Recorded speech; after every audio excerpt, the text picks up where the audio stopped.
Boas tardes. Este é un poema.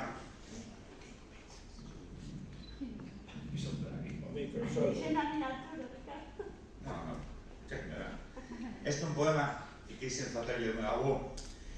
Tanto o meu avó paterno como o meu avó materno ambos foron á guerra. En aquel momento non se preguntaba cal era a tua ideoloxía, viñan, levábante. Entonces quero falar un pouco de como foi a súa vida. Foi un home que naceu sin pai e como el sin escuela conseguiu chegar aos 90 anos con todas as capacidades e actitudes de sacar adiante unha familia con 9 fillos. O nome dele era Eduardo. Súas mans eran as de un anxo perdidos na inmensidade.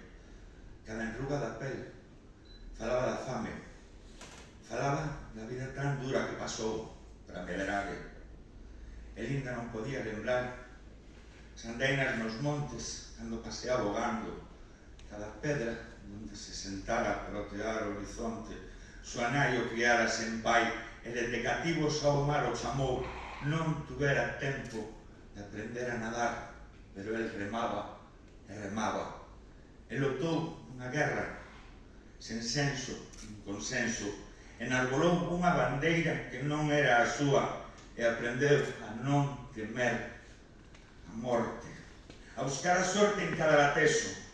Criou con seu amor tantos fillos como os que collían naquela casa tan pequena, uns enriba dos outros, e doando roupa entre as mans para atraparse do frío. Ele era meu avó Eduardo, home de ben na galería da vida, rudo cos seus e sempre cun sorriso na faciana.